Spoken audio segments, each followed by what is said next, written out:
Таблиғи жамағат Үндістан аймағында ескіше әдіспен ілім беретін Диабант мектебінің ішінен туған бір ұйым. Діни ілім бойынша медреседегі оқытумен шектелмей, басқа сөзбен айтқанда адамдардың медресеге келуін күтпестен, оның орнына ислам дінін олардың алдына дейін алып баруды көздеген бір жамағат. Бұл ұйымның негізін қалаушы Диабант мектебінің ұстазы болған Мәулана Ильяс Кандахлауи. Ол өзінің таблиғи, яғни дінге шақыру қызметін 1926 жылы Үндістанда бастаған.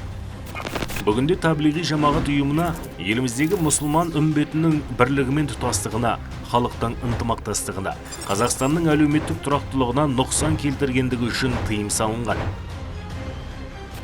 Көптеген мұсылман елдерінің шырқын бұзу, әрине, және дінді саясаттың құралына айналдыру. Олардың негізгі істеп жатқан ісі сол себепті көптеген ғалымдар бұл ұйымға түбегейлі қарсы, және көптеген елдерде бұл ұйымға кәдімгі заңмен тыйым салынған. Таблиғи жамағаттың негізгі белгілері халықты дінге шақыру үшін үйлерінен ұзақтарға 3 күндік, 40 күндік және 4 айлық дағуатқа шығу. Таблиғи жамағаттың тағы бір қаупі жүйелі білімнің жоқтығы. Соның себебінен дағуатқа шығу.